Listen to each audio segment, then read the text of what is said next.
Welcome to episode 276 of Sports Geek. On this week's episode, I chat digital across rugby league and tennis with Jessica Ivers.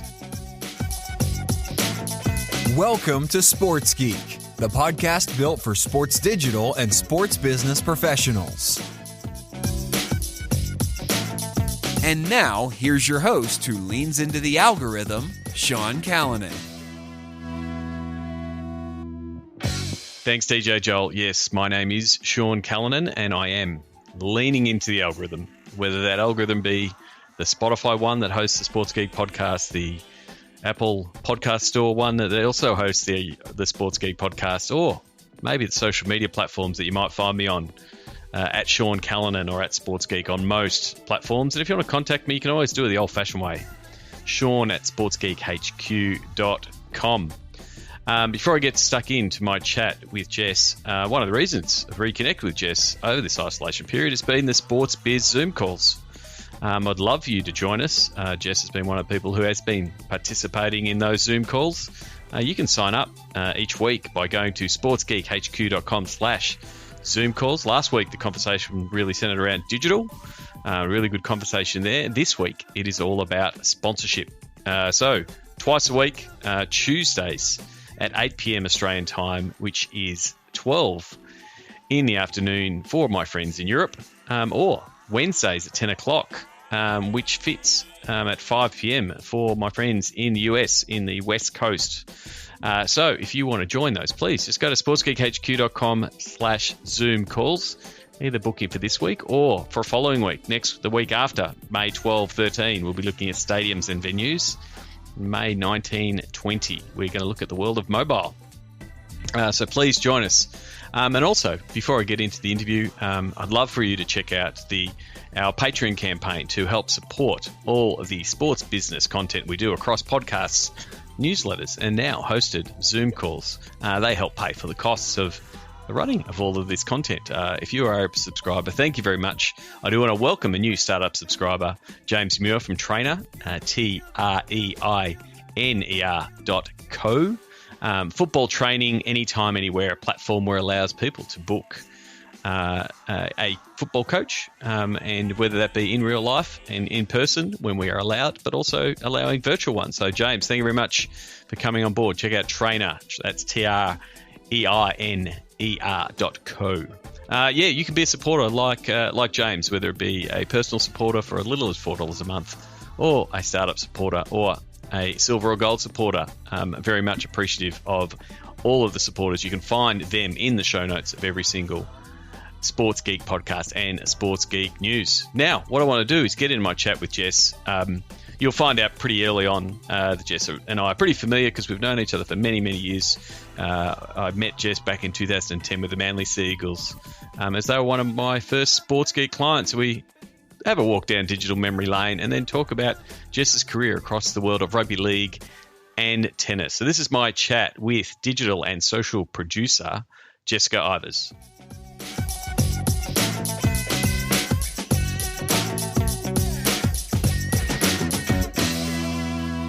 Very happy to catch up with, in isolation, of course, good friend of mine. We worked together many, many years ago. Jess Ivers, welcome to the podcast.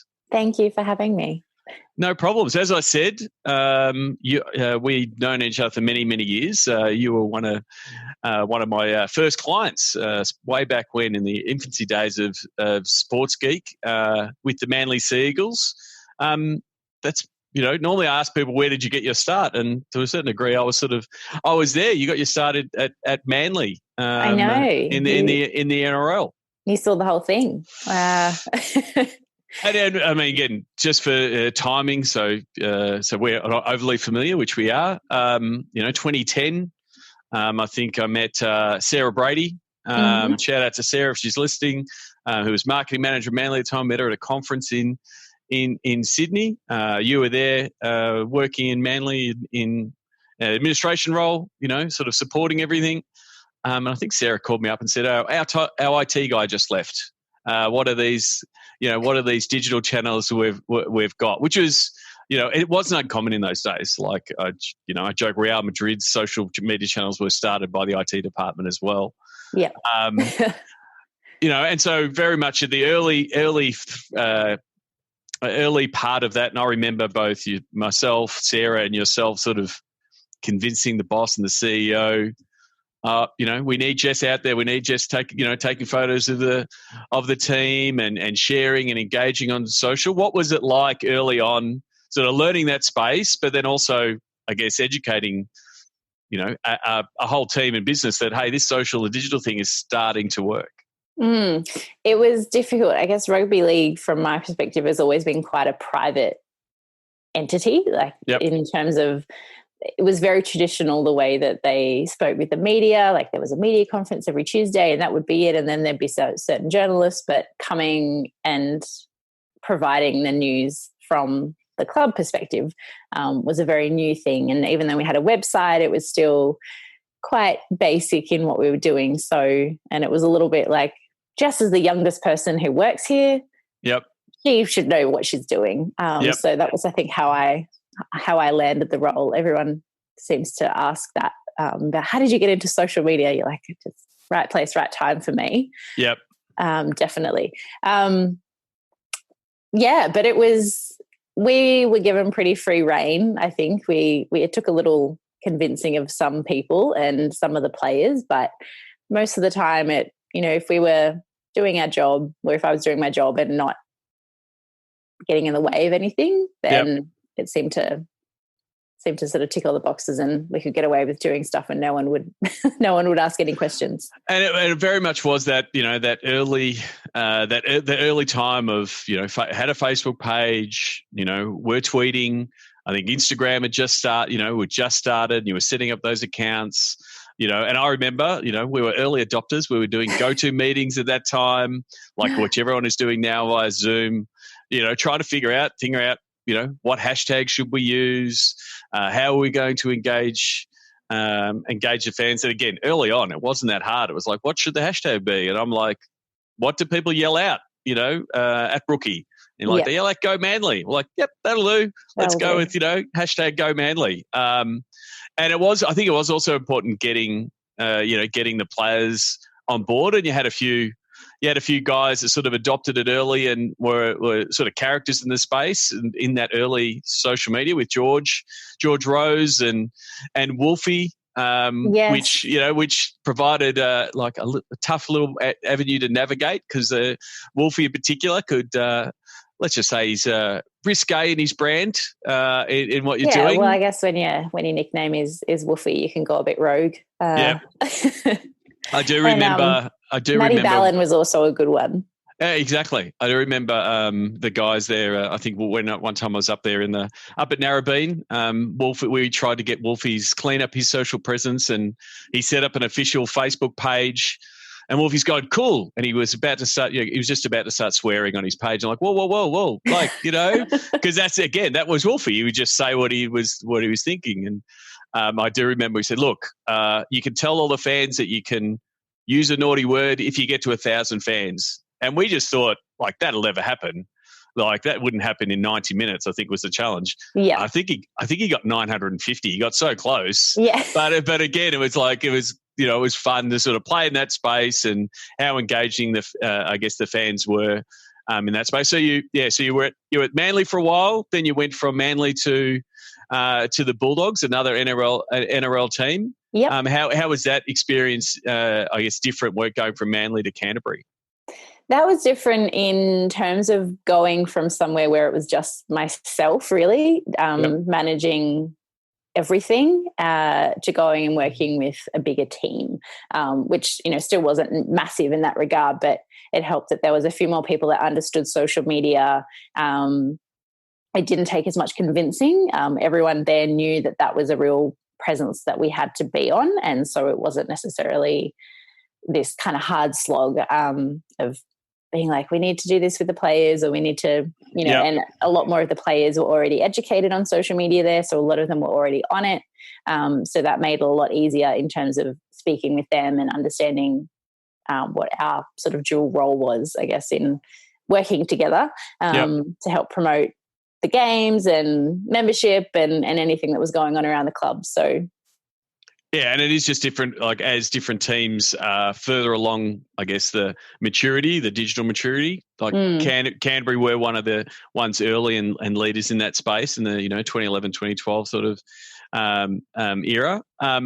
But from there, you went from NRL and went to tennis, like which is a swapping of sports, Yep. which sometimes, I don't know if it's just an Australian market, there is a little bit of pigeonholing people in a particular sport and saying, oh, well, you have to know this sport really well. You have to be a fan of this sport.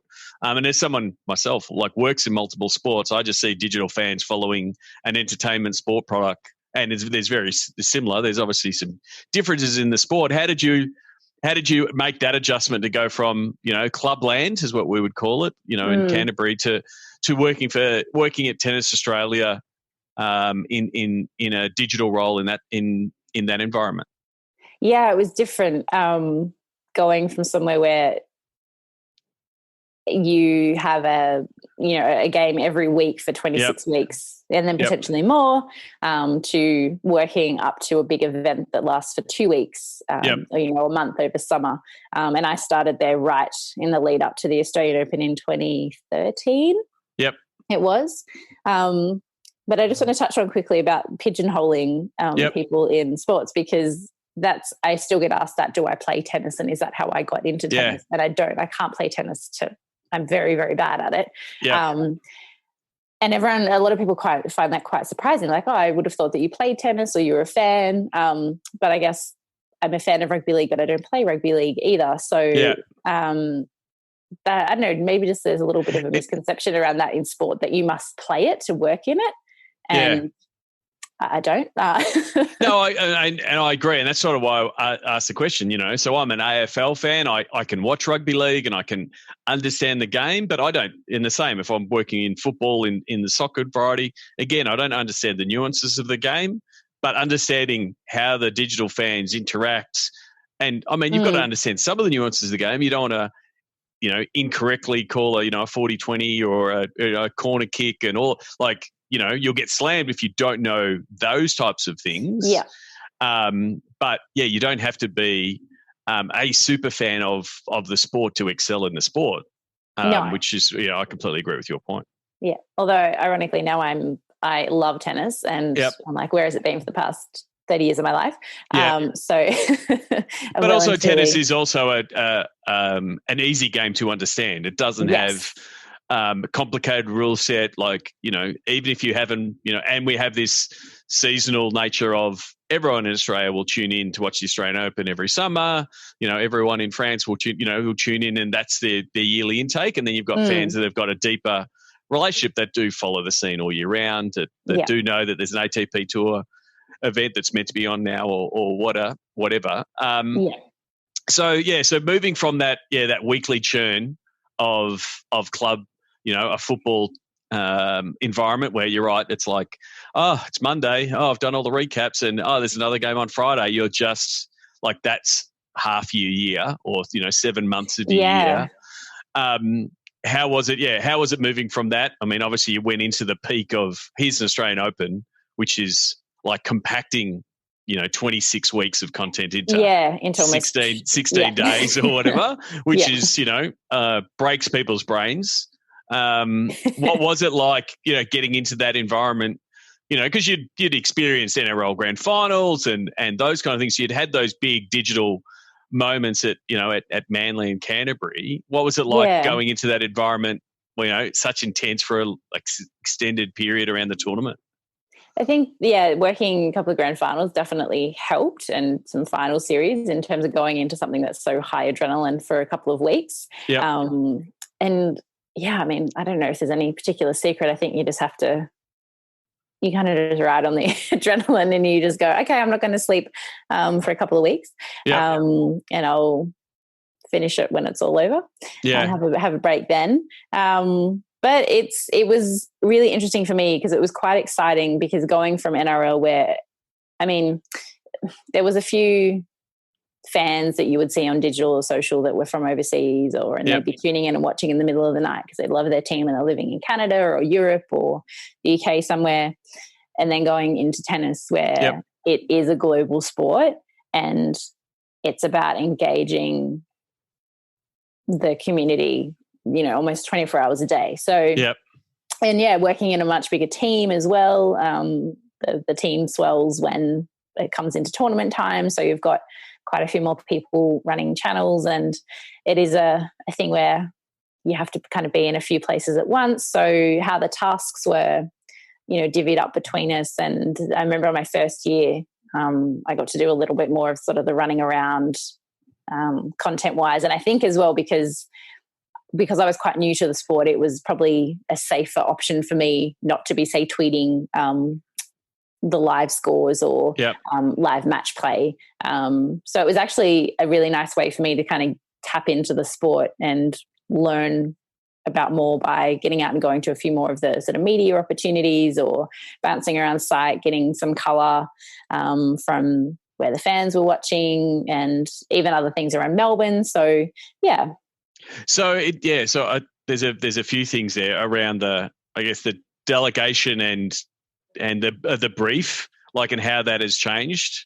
Like early on, it was you're the one person with the phone, and again in Manly, it's like capture everything. You're doing everything, and then moving from that environment to you're taking a photo at training, you're taking a photo at the game, you're tweeting the score, you're doing that full-time score to you're new to a team.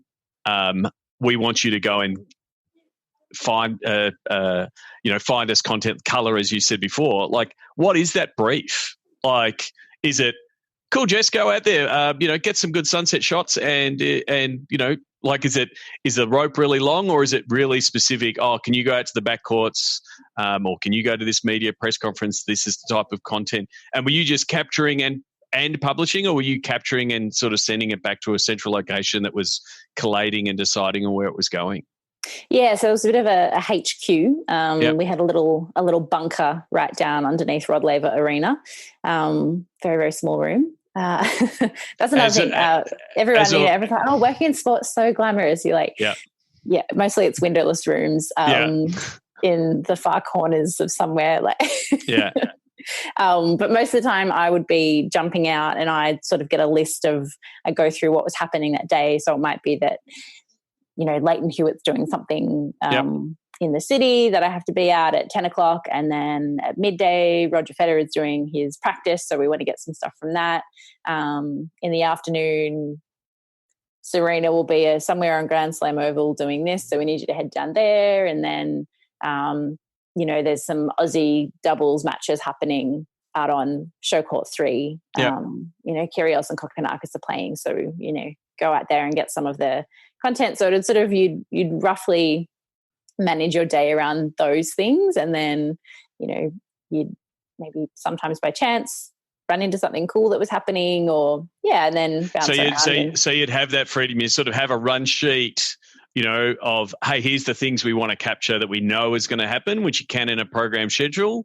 Yeah. But also both yourself as a producer, but anyone was like, oh, if something's happening, you have got a trained eye to go, well, we're going to capture it because we can use it whenever we can use it. Absolutely. And you might see someone, you might be walking past somewhere, and I might have seen someone walking through the gates that was dressed head to toe in a tennis ball outfit, or, they've come to support Gina Bouchard, and they've got all the stuffed animals and the Canadian flags and everything. So some great social content comes by chance. If you're wandering around site, you might see someone, and, that's just about approaching them and asking if you're happy to be posted on social media, which 9 times out of 10 they are. And I think also a fun part of that, and also, I guess, dealing with what the live event is. And this is something that we, went through in the NRL and grand finals. There's so much pressure to, I've got it, it's great, I've got to get it out. But sort of releasing that fact of no one knows you've got it. They're going to be just as happy when they get it. Yeah. Like, so capture it first. There's no need to rush it out. Like, again, that example of, cool costume, that can be posted later. No one knows that it just happened. And the same of, we're now seeing, all this behind the scenes footage from the last San Chicago Bulls. This is 20 years later and people are still happy seeing it. So it's it just shows, like, if you capture it, it's like the pressure on those big days is, hey, we're going to get it all out. But there's so much content coming out. There's like, you can keep some of it and it potentially comes out later. So, from your point of view, it's really just if you see the moment, capture the moment, and then you can make a decision to go live or, publish it at a later date. Yeah. And that's the thing with a tennis tournament is that it's essentially almost a 24-hour cycle for 14 days straight, because you wake up, matches start at 11. So there's pre-content happening, and then by the time that you're catching up on everything that happens overnight from your overseas audience, and most of the tournaments I've worked at, which I've done for other tournaments as well as a role, is being the overnight person. Yep. So I would manage, say, the US Open's social media accounts for while they go to sleep, Yep. get their little bit of sleep during the tournament, and keep the channels going while my side of the world was awake. Yep. So keeping up the news cycle, I guess, on that regard. So yeah, it is a really long day for 14 days straight. So managing the content and how that goes out as well, because you can say, oh, I've got all this great stuff, but you don't want tweets going out every 30 seconds that don't really have any kind of juice to them. Yeah. So you did talk about working at multiple tournaments. You've worked at the Australian Open. You've worked at Roland Garros, and unfortunately, you would normally be in Paris right now, in some form. Damn you, COVID! And then you've worked in a remote capacity at the US Open, and you're saying in that overnight shift. Yeah. So and worked at Wimbledon as well, which that was a different role. Even in that, like, it's different how even all the tournaments run their accounts and the way that they see things. So. Which is unique as well. Like, they're all very different tournaments, the way that they do things. And that's another thing that comes into social as well, that you can have a Twitter account and you can know how to tweet, but you need to know how to change your voice and change your attitude towards social depending on who you're working for as well. So that's, what's the tone that the brand wants to represent? Is it, is it playful? Is it straight down the line? Is it, informational? And a lot of the times that's driven by the person who's got the phone, who controls the account most of the time. And it's sometimes hard to document, and how has that developed to say, if you come in and they say, hey, Jess, we want you to be tweeting this, are you now getting, comparing it to the early days to now, are you now getting stronger briefs and have a better understanding of, here's our brand guide, here's our tone, here's how we respond to fans? Is that now more formalized and a little bit easier?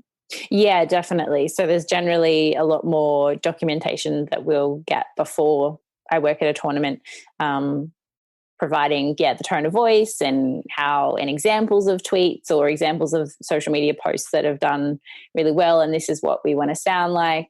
And I think that's a credit to a lot of the people that I've worked with over the years at these tournaments, is that we can all work together to be the same person. If one person was running a social, the Wimbledon account, even though there's multiple channels and there's multiple people working on different channels, we all still sound the same. And that's, it's really cool when you think about it, that you all kind of blend into the same person for a couple of weeks. And yeah, I think it is. And I think it is important, because otherwise sometimes when you don't have that, it can be quite jarring when you see someone else and that's where, people, some of the best case sort of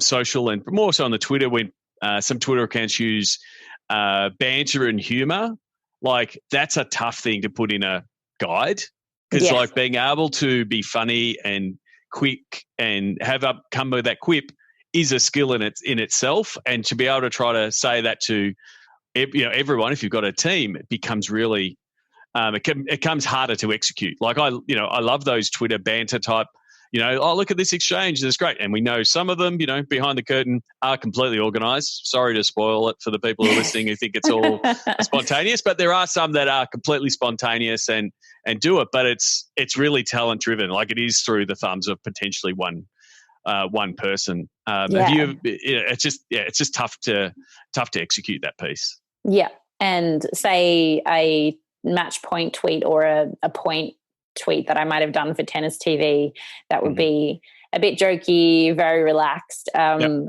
Doing the same thing for Roland Garros would be very different because it's a much different brand. So it's kind of chopping and changing as you go, I guess. Yeah, and it's the same for, that tone and conversation, like you said, works for certain tournaments or certain brands or certain, sub accounts that can't be on, the premium account, that kind of thing. One thing I did want to, I guess, talk to you about was, you talk like social has grown. Like early on, it was like all about engagement, but like as it got more global and as the size of the audiences got bigger, engagement was getting harder and harder, right? Like, early on, with Manly, and you would have been doing it with the Bulldogs, you would have been, replying back to fans and tweeting back to them, and especially Twitter. Like everyone did a lot of engagement early on Twitter, but then it just, when it got bigger and the scale it just got so noisy.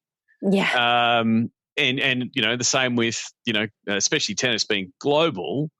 Like, how has that piece changed from a, social media executioner or a community manager point of view? How has that changed both trying to engage with the fans in some way, and then if we want to get into the darker part of the internet, some of the fans' responses and having to deal with it? How has that changed over the years? Yeah, I know. I was actually doing a bit of a deep search on Twitter a couple of weeks ago, trying to find some from a little campaign I did at the Bulldogs with the Dog Box, which is the social media activity where we choose a couple of people each week and they come and sit and watch the games in this little dog box. It was a coach's box. It was a corporate box. You weren't putting them in an actual dog box. No, it wasn't. It weren't caged. But you're effectively getting social media fans / fan influencers together to give them an experience. Now I think about it, that was probably the initial influencer marketing that it wasn't known as then. Yeah, exactly. And so I was doing a bit of a search through, and that was how we'd announce the winners of the dog box for that week. We'd tweet them, and then if we hadn't heard back from, most of them would reply really quickly. If we hadn't, we were like, at such and such, you should check your inbox. There's an email waiting for you there. I was like, I forgot that was how kind of carefree social used to be, that you could be like that on your channels, whereas now it's a lot more slick, I guess, and a lot more less so much about the fan engagement side of things via social. But it's less social. Like, for a lot of sports, like the social media channels and Twitter in particular has become more broadcast. Like it's, here's our stuff.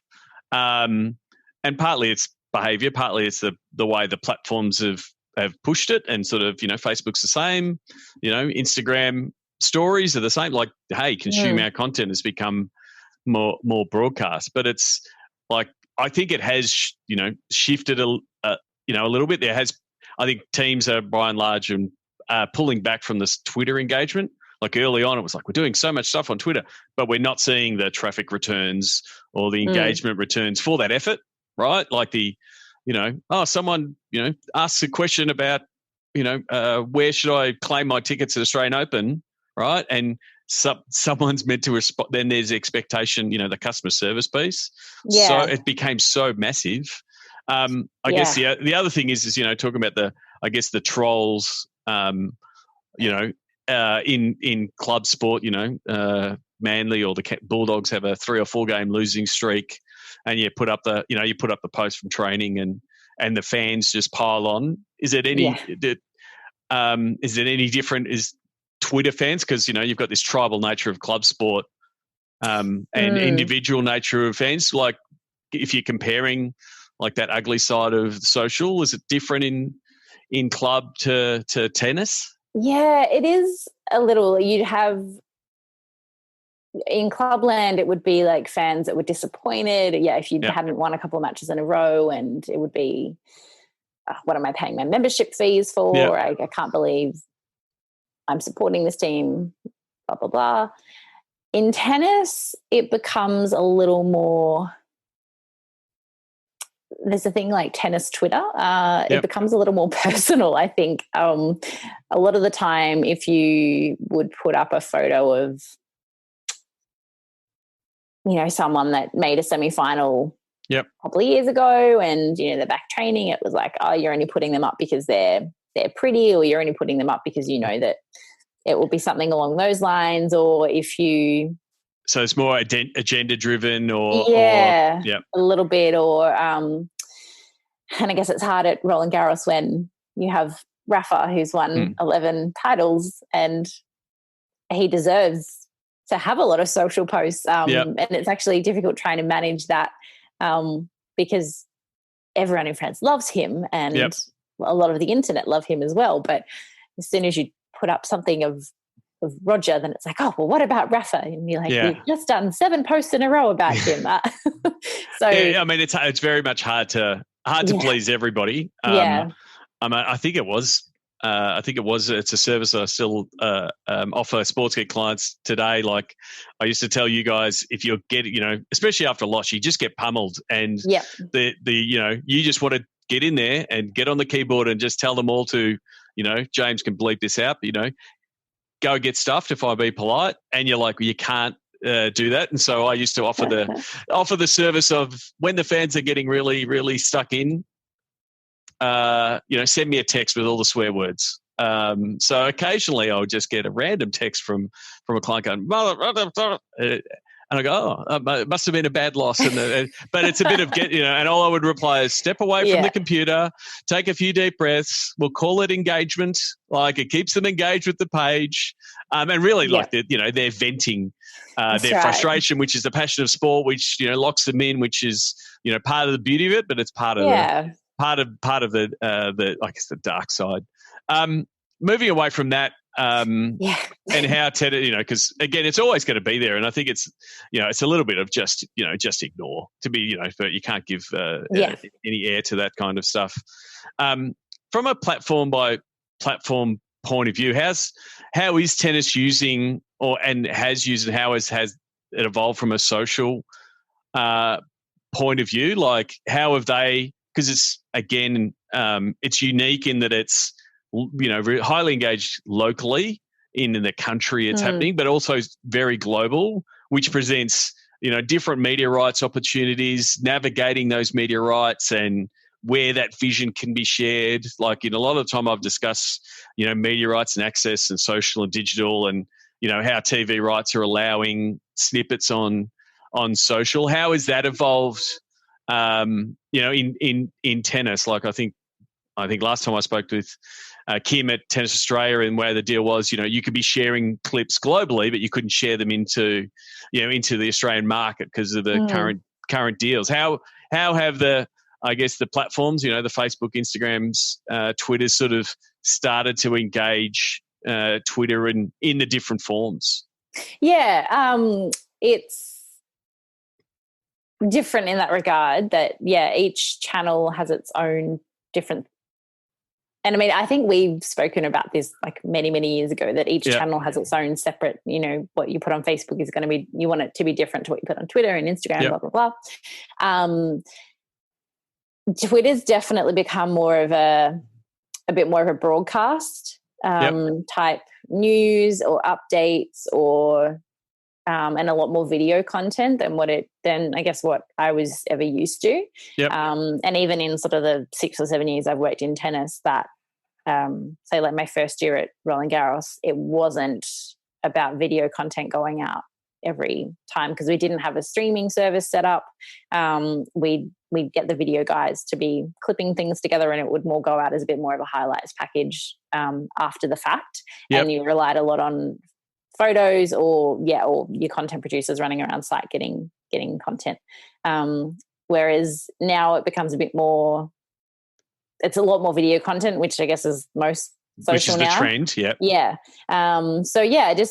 becomes a bit more about delegating who's on what channel and who's doing what. So figuring out what matches are being covered first, and then that's also a thing, is that the match you might want to actually cover isn't the one that you're getting the stream of. So, and the technology, I guess the technology and the sports law rights have sort of caught up. So, 6 years ago, it was your video guys had to be cutting it and then sending it back and clipping it. And now can be clipped almost off the TV, the turnaround to get it from, oh, wow, did you see that Rafa ace? It's on social in, seconds. Yeah. Which is to drive, hey, I want you to tune into this game. Yeah. That kind of thing. Yeah. And a lot more of that. And most of the time it wasn't so much that we have to be pushing out things that are like, you can watch here, here, and here, but it might be, once in the morning and maybe once during the middle of the day that sort of like here's a broadcast rights, maybe sponsor post that we might have to do. And that's the other thing as well. Like sort of putting in all those subtle sponsor messages is also lots of fun. Yeah. To that. And then the other part of it, again, when you are working like at a tournament, how has that balance been of here's what's happening on site. I'm talking to the, in some cases, the 40 to 100,000 people that are on site compared to the, the millions of people who are watching, and following along at home, and you're trying to juggle here's what's happening. I'm trying to create FOMO, please come. But also, like, there's no chance you can come because you're not even in this part of the world. How do you, how do you balance that? Because I joke the Australian Open gets bigger and bigger every year. I'm waiting for it to end up just near the end of my house, which I'm in Richmond, because it just keeps getting all of Melbourne. It pretty much it does that. And it does. The objective is to create FOMO. It's like, oh, I want to be there. I want to be at that concert, or I want to be there for that game. See that match, or I want to sit in that bar, or I want to go watch that Fortnite game. Like, how much? How do you as a team balance that? And is that from a producer, but also a channel's point of view? Yeah, it can be difficult because you want to balance out what you're saying to the rest of the world as opposed to the people that are on site. And again, that might change from tournament to tournament, because in Australia, that they've got so much space and they have so much in terms of fan engagement going on that actually, like, speaking of those things and telling people to come down, and there's having the room to buy a ticket that doesn't actually let you get in to see any tennis. A lot of people come to the Australian Open for that, right? Yep. Whereas in, say, at Roland Garros, most people will come to watch the tennis. Yep. And the site is a lot smaller. So in terms of the fun, there's no Ferris wheels or carnival games like there is in Australia there. So it's not so much about getting people to create that FOMO, because in terms of tickets that have already been sold, it's generally quite a hard place to get into. So it is that balance of, you can't say buy a ticket and come on down, because then you'll get the trolls that are coming and going, well, I would love to, but I can't get a ticket. Yeah. So it's more about, you might do those if you'd figure out sort of the content for the day and what was happening, and if there was any sort of sponsor agreements or things that you had to post about being on site, then they would probably go out earlier in the morning so that if people were coming, you would see that.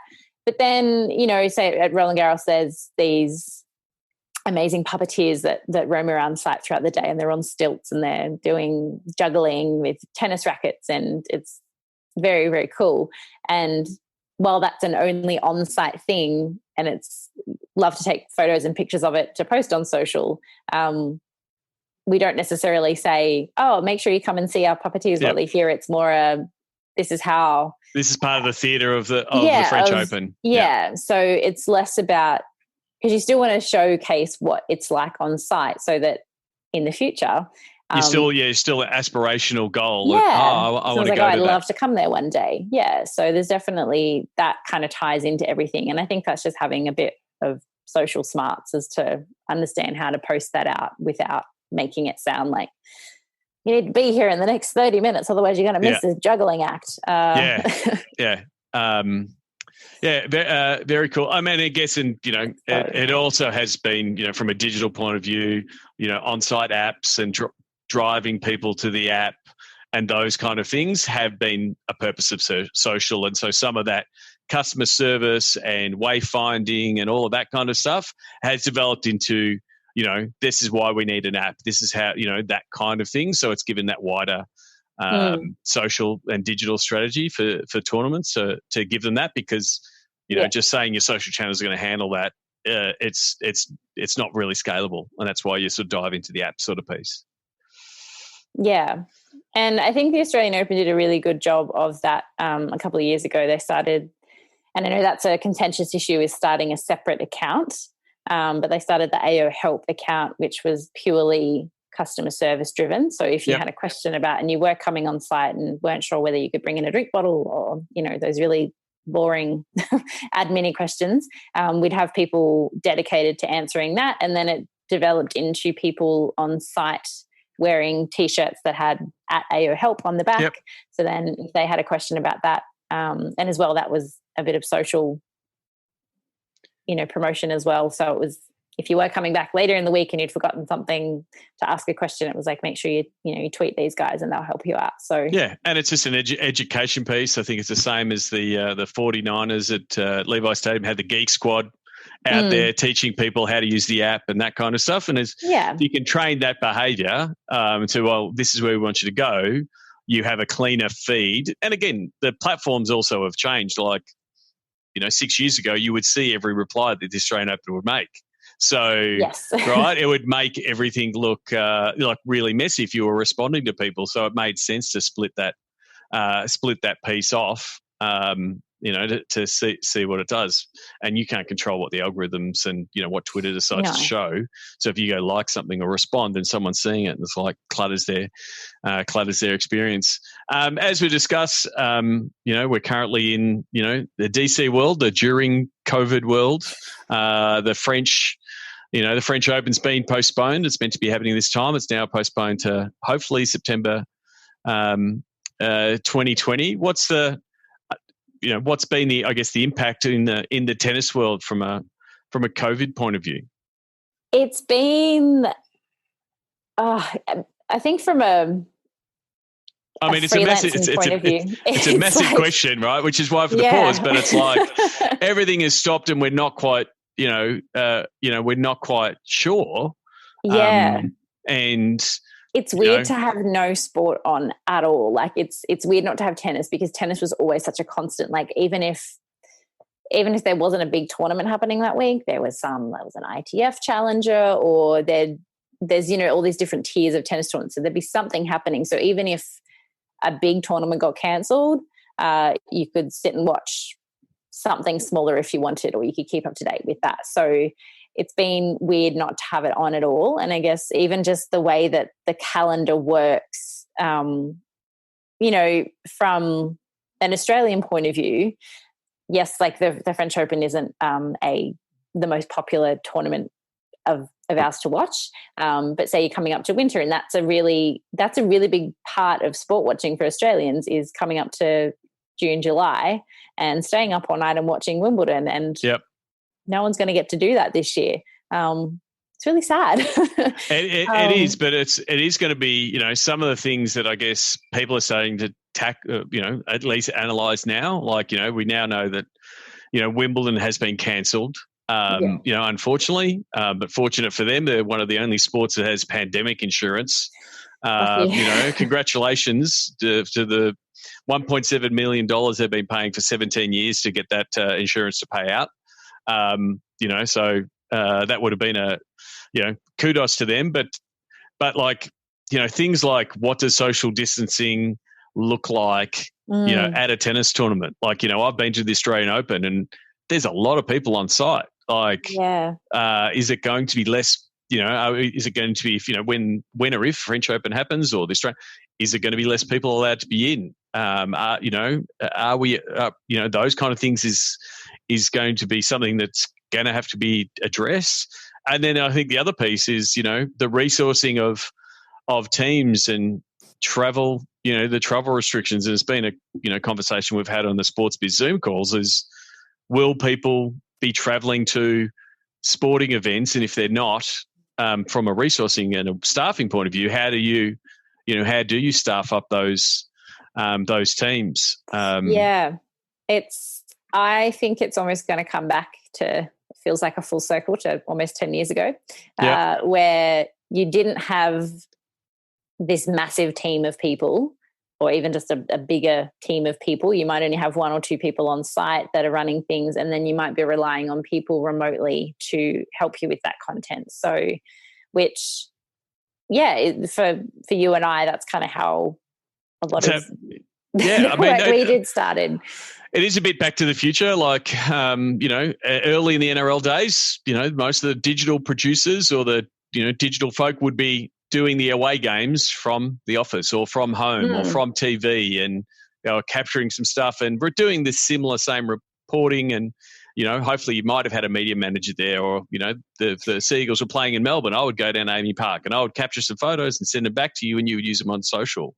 And the thing is, you've done this remote sort of work also in tennis, like working with US Open from Australia and different things. So we might sort of, continue doing this working from home, I guess, thing, and leveraging a wider resource. But there will still potentially be, those local digital producers that will be required. And again, if you look at the Australian Open, just as one, the amount of international media folk, both, digital media production, all that do come in, they might not, that the amount of those people might not come in. So, what does that mean for, the local scene? If you're a digital producer or a videographer or a photographer or a journalist, like potentially that might be how some of the, the DC, the PC world, post-COVID world might look like, right? That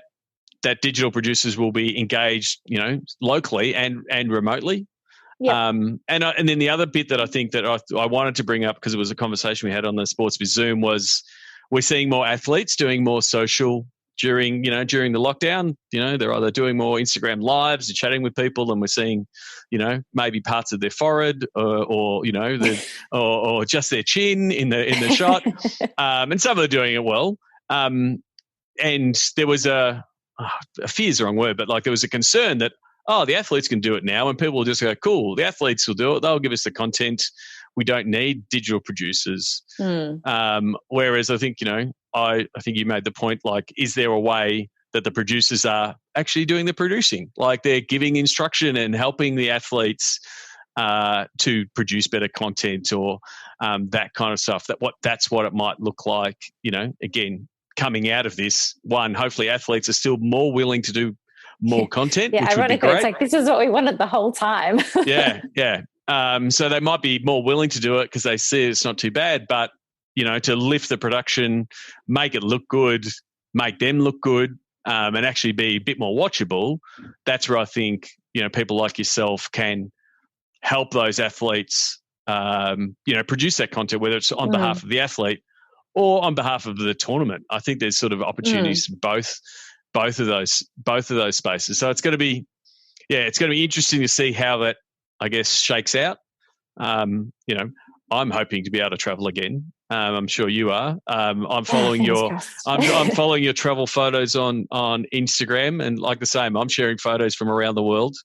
Do you have any, like, I'm hoping you're hoping to travel again. Do you have travel tips for people who are traveling around the world and that kind of thing? Is there a go-to thing from a travel point of view from you?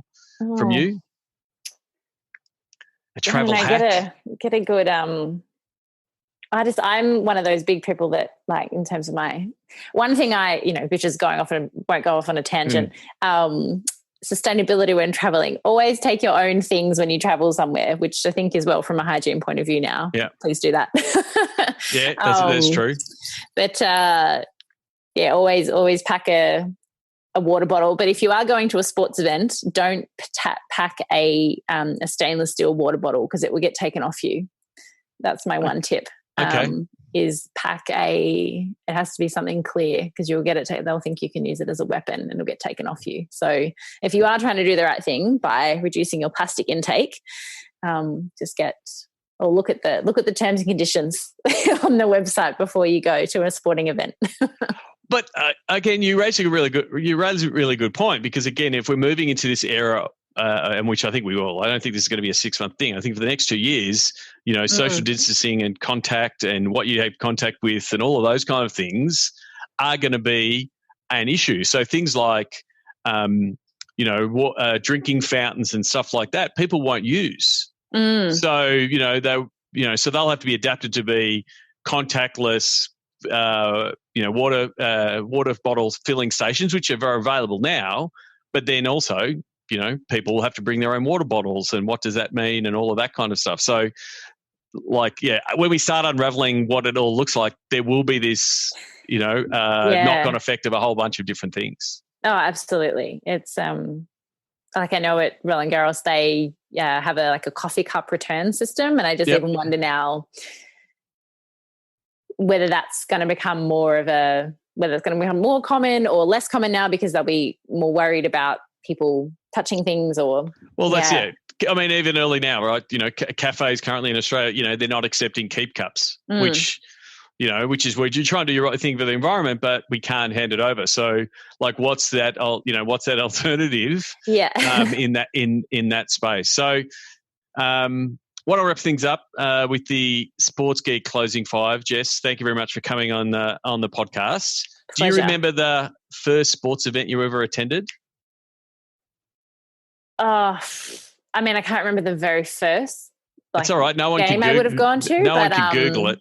So, well, it would have been a Manly Sea Eagles game. So I was a big fan of them growing up, and so I actually found my very first Manly Sea Eagles jersey just recently. It was my Jeff Tuvey jersey from 95.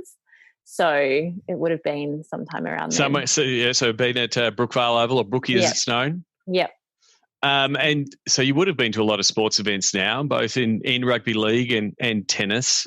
And, as digital has exploded over the last 12 years, also has the gourmet food options at sports. Do you have a favourite food memory at a sports event that you can, tell people that, this is what I had? Or is there a go-to food that you might have when you're at a sports event? Well, just to clarify, which I know you know, Sean, I'm vegan. So eating sometimes at sports events can be really difficult. Unfortunately, Paris is not super vegan friendly. So I wouldn't suggest that for vegans. But I think the Australian Open actually has the best food. They do a really good job with working with some of the local restaurateurs and they have made it one of the pillars. It's how, music is a pillar, food is a pillar, as well as tennis and sport. So is there a go-to? What's your go-to at the Australian Open? I can't remember who was doing it last year, but there was someone that had a really good vegan option. I can't remember, but I know this isn't technically vegan, but if you ever get to Wimbledon, you have to have the strawberries and cream. Okay. Yeah. Well, there you go. So, that would be my thing. And if dairy doesn't make you sick, then you can just get the strawberries. This is. And I think actually, what was I swear I saw something actually that said this year they were looking at a vegan alternative for the cream, which breaks my heart that Wimbledon's been cancelled this year. It will be back. What's the first app you open in the morning? Usually Instagram. Okay. Yep. What's the first app you open in the morning when you're working a tournament? Usually Twitter. Okay. Yeah. Just to see what's happening. Yeah. Is there someone that you follow or read that the Sports Geek podcast listeners should follow, and why? She's probably been mentioned on here before, but her name is Jess War Eagle is her handle. Yeah, Jess Smith. Yes. So probably been mentioned on here before, but I love her stuff in terms of what she talks about in fan engagement, and she's very, very knowledgeable with all the places that she's worked for, and just kind of cuts straight to the point with a lot of things. Doesn't kind of beat around the bush with a lot of things. Her latest piece on, I guess, the velocity and the amount of content that people are producing during the break is a really good one. I am trying my best to get Jess on the podcast. She has been nominated before. Jess, if you're listening, the invitation is there. And then yourself, what social media platform is your MVP? If you only had to pick one, you're in isolation, you only get one social media platform. Which one is it? I feel like right now I want to say TikTok. because you're giving it I'm giving it a crack, go. and it's perfect for isolation because Yep. I've got the time to sit here and spend an hour making a video. So, it is something that is, I guess it's not new. It's new because now everyone's testing it out, and everyone's giving it more of a go. Where do you think it fits in sport? I've been thinking about that, and that's why I think I've been wanting to learn it, because I want to figure out how I can then use this again in a couple of months' time when sport comes back. Yep. But I've been seeing a lot of TV shows that are posting clips of, really short clips of things. So I think you don't want it to just be another highlights place, but there's definitely a way you could produce because there's I feel like in sport, there's so much content that there's so much content that doesn't get posted, like we were speaking about earlier, like in The Last Dance, there's content from 20 years ago that people haven't seen, right? So if there was some way you could repurpose the content that just doesn't quite fit anywhere else, which but it does is happen. A little, so I agree. One, like everyone sees a new platform, and whether it's rest in peace Google Plus and Vine and like all of these other platforms. I call it another platform to put our content on, and I'm of the belief TikToks is a creator platform. All the reason people are watching is because people are doing really cool creative things with it, whether it's a new dance craze or whatever, and that's what people are doing. And if you try to force your content into it, it doesn't quite fit, right? Because it's not Roger Federer slam is not a dance, right? So, but because it's a creator platform, it's very much UGC. So, where I think it potentially leads is what are the sound bites that people then take from your stuff? How come we haven't seen it again? The John McEnroe, you can't be serious. Why? Why has someone just gone and done that on TikTok and it becomes a thing? Oh, I'm going to do my version of that. It's very hard to say, oh, here's the challenge. Here's the you can't be serious challenge. But is that where it's going to go? Yeah, potentially. I mean, I was actually looking last week. I really would just want to do a TikTok series of all of Serena's speeches of when she wins a Grand Slam. So there's 23 of them. And I just, something like that. I've been trying to think, how could you push this back into a sporting way? And surely that's with like press conferences that happen or interviews afterwards. Like there's that great one after when Venus made the final, or she was making the semifinals in Australia in 2017, and someone asked, I think it was Sam Smith, was like, Venus, who's going to win this tournament? And she was like, girl, I don't know.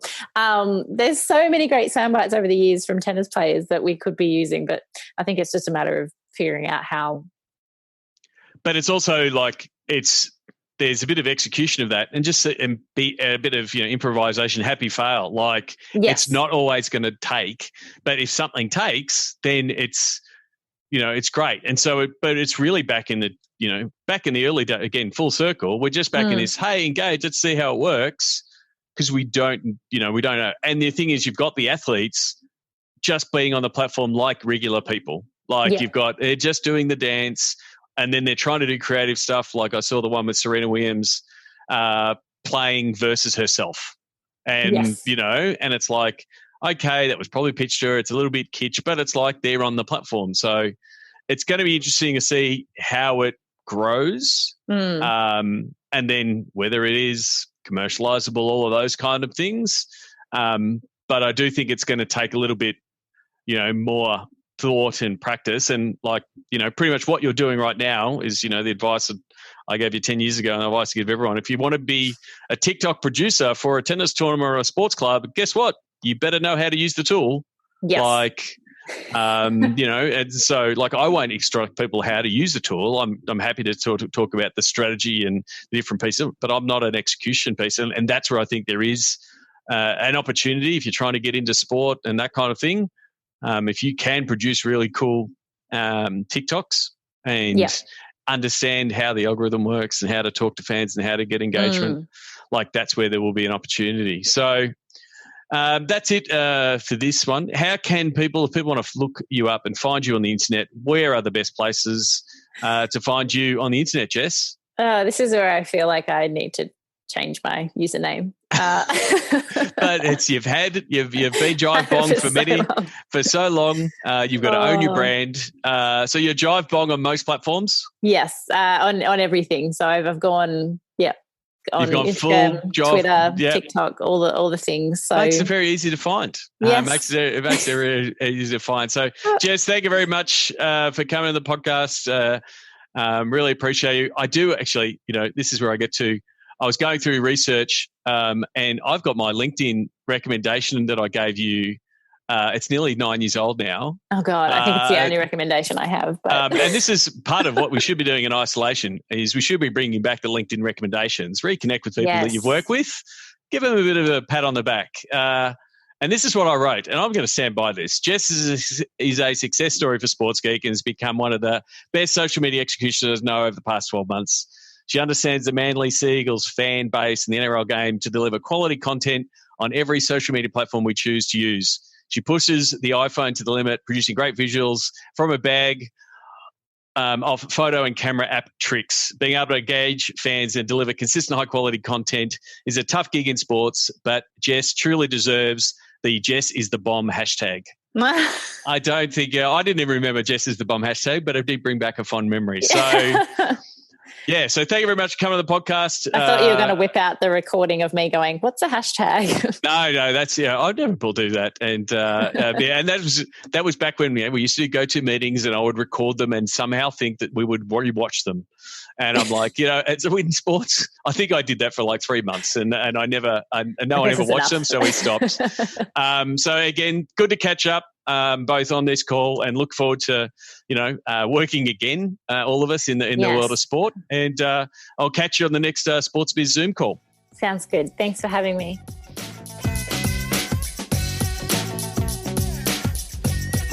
We'd love your support on our Patreon campaign. Go to sportsgeekhq.com/Patreon. Thanks again to Jess. You can send her a tweet. Tell her that you listened. You can follow her on all those channels. Jive Bong, JIVEBONG. Send her a message. Tell her that you listened and share and swap some notes on what you think about the world of digital and how it might change. I wanted to get into one of our new segments. We're getting some good feedback for it. James will be ready to start the clock. 1 slide, 2 minutes. This is where I find a slide, whether it's mine or someone else's, and present it or represent it for 2020. This one's a bit of both. This one comes from the Martech 5000. It recently released its 2020 marketing technology landscape. Now, I've been using these infographics for many years to sort of show the opportunities and also the amount of tools that can be quite overwhelming for the marketer these days. And the Martech 5000 is now really 8,000. There is so many technology products available across multiple sectors and across multiple options. It can be, quite confusing, whether it's video marketing, content marketing, marketing analytics, mobile analytics, CRM, events, webinars, collaboration, agile tools, e-commerce platforms. So, now the fact that there is 8,000, if I go back to the ones that I was using in 2014 when it was getting close to 1,000 and then growing year on year, it is really something that is, and I sort of mentioned the last segment of 1 slide, 2 minutes. The knowledge of the tools is becoming part of the thing that you need to know as a digital and marketing executive. But I also see it from the other side of the people that are pitching these tools and how they have to fit into the box or the cloud, whichever way you want to look at it, and the banner they have to. But they also have to integrate with these other tools. This idea that one tool can do everything is long gone. But the tools that do integrate across multiple products and into the system that you're trying to do are really important. And it's also one of the reasons I'm setting up the Sports Geek Amplify series, which is a B2B content series to illustrate some of these tools. So if you're someone in that space that has a tool that wants to sort of cut through the clutter, rise above the 8,000 tools that are available for the sports marketer, data analytics person, please reach out and give me reach out for a chat. I'd love to really want to see what this Sports Geek Amplify series can do. Then the last one, the do this segment, one tactic that you can do and implement today that will improve your life. I mentioned it there at the tail end of my chat with Jess Ivers.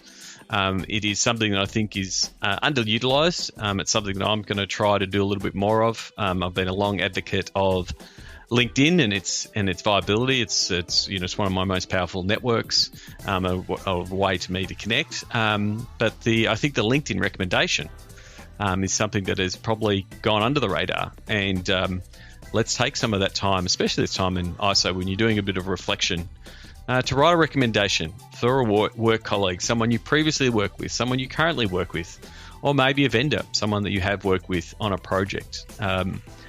I think it's a really good thankful note, a thank you note. It sits there in perpetuity on someone's LinkedIn profile. So yeah, that's my challenge. Think of someone that's helped you in your career, or you've enjoyed working with. They could be someone you work with now or someone you previously worked with, and yeah, write them a LinkedIn recommendation. Who knows? You might get some in return, but that's not exactly why you're doing it. It's really just to spread some of the love. That's it for me for this episode. A couple of call outs, if you will. If you are looking at what you're trying to do to get out of the current position we are in, that's been forced on us by this pandemic, and you want to revamp what you're doing in the digital space, and it'll definitely be a discussion at our next Sports Biz Zoom call around sponsorship. If you want to talk about digital dollars, please reach out. You can go to sportsgeekhq.com, hit the button. I would love to have a chat with you. And likewise, as discussed, if you're a B2B or a vendor into the sports space, I'd love to talk to you about what the Sports Geek Amplify series is going to be. We're really having some really interesting discussions with a couple of partners so far, and looking forward to launching that. And if you're someone that is looking out and looking for a gig, or wanting to help, or even just wanting to work in this break, if you are stood down or furloughed, or unfortunately have lost your job, please sign up for the Sports Business Rockstars. I'm going to do my best to connect the people who have registered there, and hopefully see them find themselves in better positions and new gigs as we look at how the resourcing is going to potentially be changed over the next 6 to 12 months. So, if you please reach out, I'd love to try to connect you with my network and see how we can potentially even work together. One of the best ways to do that is also to come along to a Sports Biz Zoom calls. We've had some really great discussions from different parts of the world in different areas. It's been a really good discussion. I really enjoyed the one last week on the digital space. I'm really looking forward to the ones going forward around sponsorship, stadium and venues and mobile. And I think we'll probably dive into some of the other big issues that are going to be there. So you can go to that by sportsgeekhq.com/Zoom calls. And again, thank you very much to James from Trainer Co. For signing up as a Patreon this week. You too can sign up as a Patreon by going to sportsgeekhq.com/Patreon for as little as $4 a month. I really do appreciate the people who have signed up so far. Until next week, my name is Sean Callanan, and you've been listening to Sports Geek. Join Sports Geek Nation access to exclusive Slack and Facebook groups with regular Q&A sessions with Sean Callanan. Go to sportsgeeknation.com to join. Got a question for Sean? Send it in for our Sports Geek Q&A series. Go to sportsgeekhq.com/questions. Go to sportsgeekhq.com for more sports digital marketing resources.